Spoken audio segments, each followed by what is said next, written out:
जय हिंद दोस्तों, मेरी धाकड़ सरकार है। उन्होंने कहा ईंट का जवाब पत्थर से। जो लोग हमें धमकाते थे आज हमारे नाम पर कांपते हैं। जिनके हाथ में बम था आज भीख का कटोरा पकड़वाया है। और ये भारतीय सेना ने काम किया है और ये हमारी विल पावर, हमारी शक्ति है। हाथ में बम का गोला रहता था, आज उसके हाथ में भीख का कटोरा है। धाकड़ सरकार होती है, ऐसे ही दुश्मन कांपता है। पीओके में ऐसे हालात बनते जा रहे हैं वहां की पाकिस्तान की सरकार के कारण कि कुछ देर में पीओके के लोग ही मांग करेंगे कि हम भारत के साथ जाना चाहते हैं। हमारा दुश्मन है, हम उसकी पूजा थोड़े करेंगे। अब देखना, चुनाव के बाद मोदी जी को तीसरी बार प्रधानमंत्री बने दीजिए। 6 महीने के अंदर आप देखेंगे कि पाक अधिकृत कश्मीर भी भारत का हिस्सा हुआ। किसी से इजाजत लेने की जरूरत नहीं है, घुस के मारो घुस के। आप मोदी जी का भाषण सुनिए, रक्षा मंत्री जी का भाषण सुनिए, योगी जी का भाषण सुनिए, कैलाश विजयवर्गीय का भाषण सुनिए। आपको ऐसे लगेगा कि इस चुनाव में चुनाव नहीं, ये युद्ध हो रहा है। और ये जो चुनाव है अपनों से नहीं लड़ा जा रहा है, ये लग रहा है पाकिस्तान और चाइना से लड़ा जा रहा है। और इस तरीके की बातें कही जा रही जैसा कि सेना को आगे रख करके ये सेनापति है चारों तरफ से महाभारत की तरह हमला बोल रहे हैं। और आपको लगेगा, आपने चारों वीडियो की आपने झलक देखी, मोदी जी ये कह रहे हैं कि मेरी धाकड़ सरकार है, कांपती है दुनिया, जो हमें आपने पावर दी है। पूरा विश्व हमारी तरफ देखता है कि हम बोल क्या रहे हैं, हम कर क्या रहे हैं। जब देश में एक धाकड़ सरकार होती है तो दुश्मन भी कुछ करने से पहले 100 बार सोचता है। आज आप देखिए, जो पाकिस्तान 70 सालों से भारत को परेशान कर रहा था, जिसके हाथ में बम का गोला रहता था, आज उसके हाथ में भीख का कटोरा है।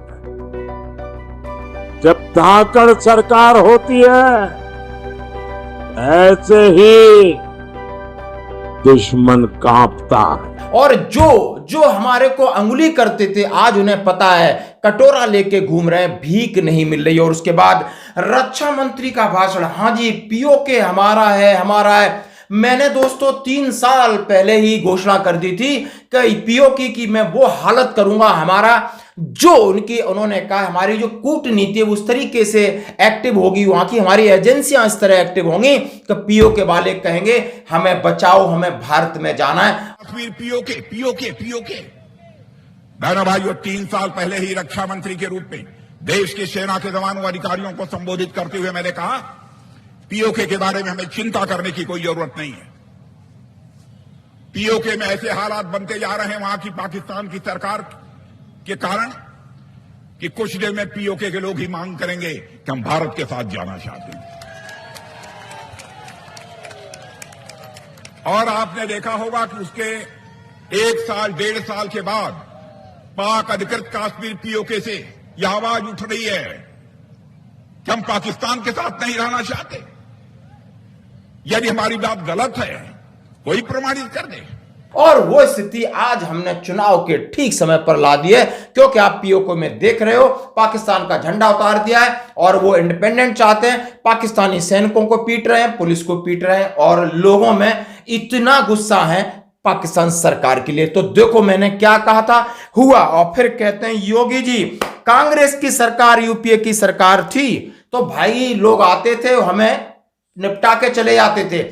हम ये थे कि भैया हम पार कैसे करें, वहां पर एलएसी है, एलओसी है, बॉर्डर है।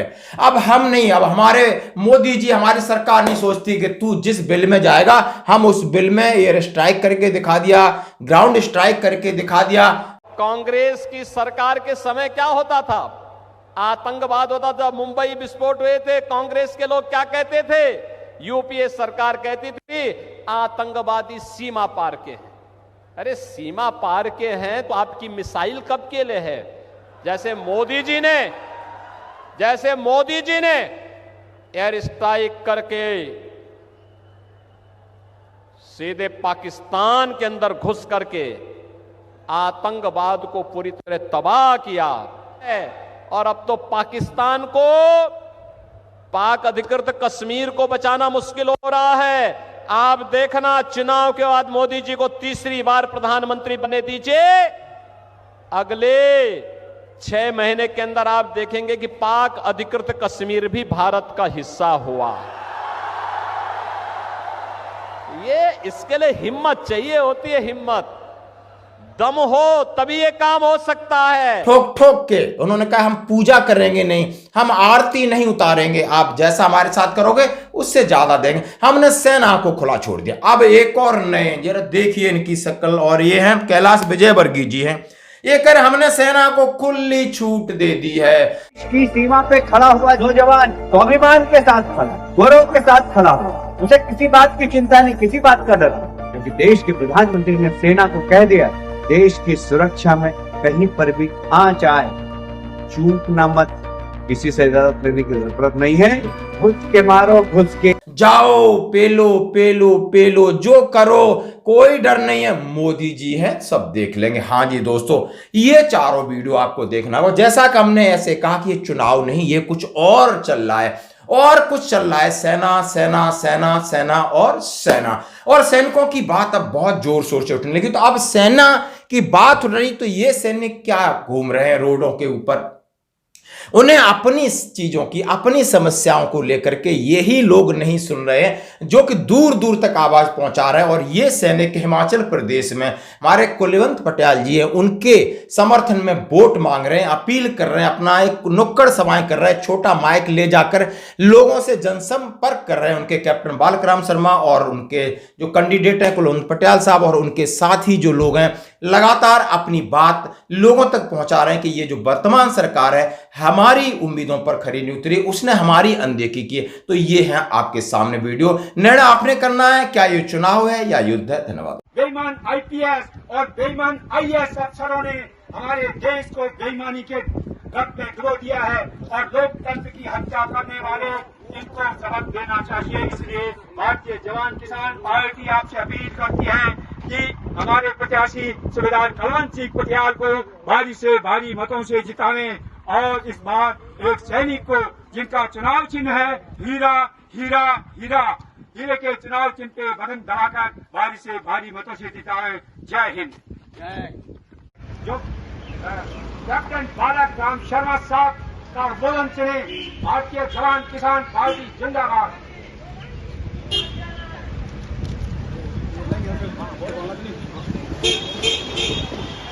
साथियों, जय हिंद। मैं भारतीय जवान किसान पार्टी का प्रदेश अध्यक्ष बालकृष्ण शर्मा विधानसभा वासियों से और इलाका वासियों से विनम्र अपील करता हूँ। यानी जो है आज जो देश की स्थिति बनी हुई है, देश के बीच में भ्रष्टाचार चरम सीमा पर है और हमारी महंगाई बहुत चरम सीमा पर है। देश के युवाओं के साथ में रोजगार के साथ खिलवाड़ किया जा रहा है, और हमारी जो है जो नौजवान है उनको रोजगार देने के जो है एक बहुत षड्यंत्र किया जा गया। जो सेना के बीच में जो है अग्निवीर प्रथा लगाई गई है, अग्निवीर प्रथा के द्वारा जो है सेना के बीच में भर्ती किया जा रहा है। जिस जवान को जो है 4 साल के लिए भर्ती किया जा रहा है, क्या वो जवान जो है सेना के बीच में ढाल बनकर का काम करेगा, सेना के बीच में सर्वोच्च बलिदान देगा? तो आप सभी साथ जानते हैं कि ये सेना को कमजोर करने की बात है। सेना के देश की सुरक्षा के साथ खिलवाड़ है। जिस देश की सेना कमजोर हो जाएगी और देश कमजोर हो जाएगा। और इस प्रथा को हमारी पार्टी अगर सत्ता में आती है तो हम इस अग्निवीर प्रथा को जो है जल्द ही निरस्त किया जाएगा।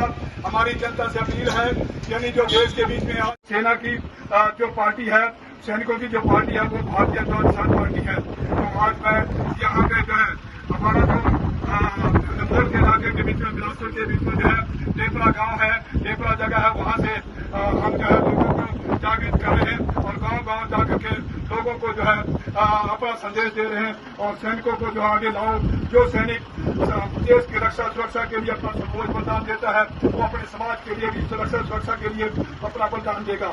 तो मैं सभी से अपील करता हूं कि सैनिकों को आगे लाओ, और हमारा जो प्रत्याशी है, हमीरपुर लोकसभा प्रत्याशी कुलवंत पटियाल जी, उसको भारी वोट डाल करके भारी मतों से जीत रहा है, ताकि वो संसद में जाएगा।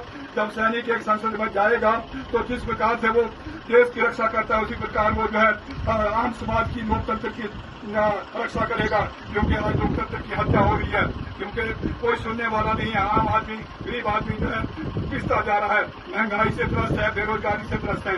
तो मैं सभी से विनम्र करता हूँ कि आप सब लोग जाके, और हमारा जो भारतीय जनता किसान पार्टी का कैंडिडेट उम्मीदवार है, जिसका चुनाव चिन्ह जो है हमारा हीरा है, उस हीरे को जो है बटन दबा करके जो 1 जून को जो है भारी मतों से जीतना है, और ताकि जो है वह संसद में पहुंचे और हमारी आवाज बुलंद हो सके और आम समाज को जो है हम जागृत कर सकें, और ताकि जो है हमारा समाज जो है जो त्राही त्राही माम हो चुका है, गुंडागर्दी, तानाशाही, बेरोजगारी से त्रस्त है, महंगाई से त्रस्त है, उसको जो है हम लोग जो है उसके ऊपर रोकथाम लगाई जा सके।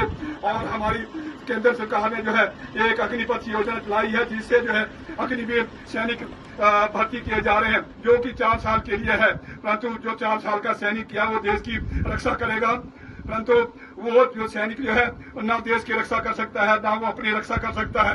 वो तो सिर्फ जो है वो युवाओं के साथ एक बहुत खिलवाड़ है, उनकी आगे भविष्य अंधकार में होगा। तो इसलिए जो है देश की रक्षा सुरक्षा से खिलवाड़ किया जा रहा है। तो हम जो है आने वाले समय के बीच में अगर हमारी पार्टी की सरकार बनती है, तो हम इस अग्निपथ योजना को जो है अग्नि बनाने वाली प्रथा को जो है बंद किया जाएगा, निरस्त किया जाएगा। तो मैं सभी से अपील करता हूँ कि इस हमारे प्रत्याशी को, कुलवंत पटेल को जो है भारी मतों से जिताए और संसद में पहुंचाए, ताकि हमारी जीत हो सके और आने वाले समय में हमारी सरकार बने। धन्यवाद। जय हिंद। जय हिंद। मैं सुरेंद्र पहलवान, भारतीय जवान किसान पार्टी दक्षिण दिल्ली लोकसभा से उम्मीदवार हूँ। अभी हम आज सुबह जोनापुर गांव में अपने युवाओं से मिले हैं। युवाओं ने बहुत ही भव्य स्वागत करके और ये बड़ा भी बधाई है मुझे। मैं इन सभी युवाओं का अपने दिल से धन्यवाद करता हूँ और वोट की अपील करता हूँ। सभी युवाओं ने वोट करने का आश्वासन भी दिया है, हमारी जीत का आश्वासन दिया है। हमारा जो है हर देशवासी की एक ही शान, जय जवान जय किसान। सरहद से संसद तक, सरहद से हम चल चुके हैं, संसद में हमारे युवा भेजेंगे। वहां पहुंच के हर गंदगी को, हर भ्रष्टाचार को खत्म करने की जिम्मेवारी हम फौजियों की होगी। जय हिंद।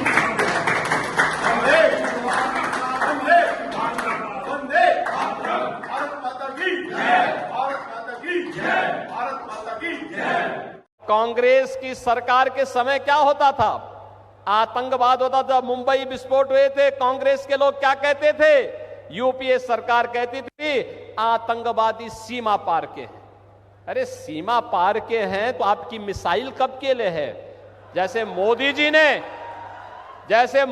ने एयर स्ट्राइक करके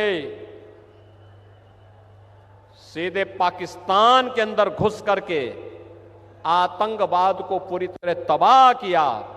और अब तो आपने देखा होगा, ब्रिटेन के एक बड़े समाचार पत्र ने यह लिखा कि पाकिस्तान के अंदर पिछले 3 वर्ष के अंदर जितने बड़े दुर्दांत आतंकवादी थे वे एक एक करके मारे गए। और मारने वालों में भारत की एजेंसी का हाथ है। भाई जो हमारा दुश्मन है हम उसकी पूजा थोड़े करेंगे। अरे कोई हमारे लोगों को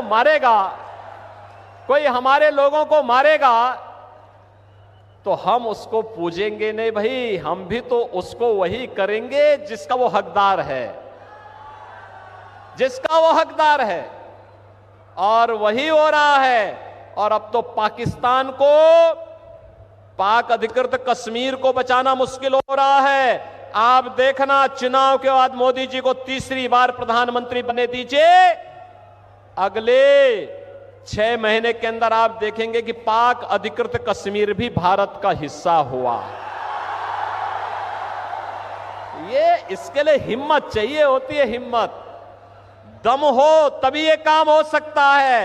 ये कांग्रेस की तरह नहीं कांग्रेस की तरह नहीं, इंडी गठबंधन के नेताओं की तरह, उनके घटक दलों की तरह नहीं कि हम आतंकवाद पर कुछ नहीं कर सकते क्योंकि ये तो पाकिस्तान से, यही तो बोलते थे ये लोग। आज अगर वह कुछ करता है तो वो थोड़ी सी टेढ़ी नजरों से देखता क्या है कि उससे पहले कि वो भारत की तरफ नजरें टेढ़ी करे, उसकी नजरों को ही निकाल करके बाहर कर दिया जाता, कहा जाता चुप, ये नहीं चलेगा। बहनों और भाइयों, ये नया भारत है, बिना रुके, बिना डिगे, बिना हटे, बिना डरे आज मोदी जी के नेतृत्व में विकास की जिस यात्रा को आगे बढ़ा रहा है, आप सबके सामने है। अब एक बात चलती है बार बार, कांग्रेस के लोग कहते हैं पाक occupied Kashmir PoK PoK PoK. बहनों भाइयों, 3 साल पहले ही रक्षा मंत्री के रूप में देश की सेना के जवानों अधिकारियों को संबोधित करते हुए मैंने कहा पीओके के बारे में हमें चिंता करने की कोई जरूरत नहीं है। पीओके में ऐसे हालात बनते जा रहे हैं वहां की पाकिस्तान की सरकार के कारण कि कुछ देर में पीओके के लोग ही मांग करेंगे कि हम भारत के साथ जाना चाहते हैं। और आपने देखा होगा कि उसके 1 साल 1.5 साल के बाद पाक अधिकृत कश्मीर पीओके से यह आवाज उठ रही है कि हम पाकिस्तान के साथ नहीं रहना चाहते। यदि हमारी बात गलत है कोई प्रमाणित कर दे। और बहनों भाइयों, आज भी आपने देखा होगा वीडियो, शायद कुछ लोगों के पास होगा, पाक अधिकृत कश्मीर के लोग कह रहे हैं अब पाक अधिकृत कश्मीर यानी पीओके में पाकिस्तान का झंडा नहीं फहरेगा, पाकिस्तान का झंडा उतारा जा रहा है, पीओके के रहने वाले लोगों के द्वारा ही उतारा जा रहा है।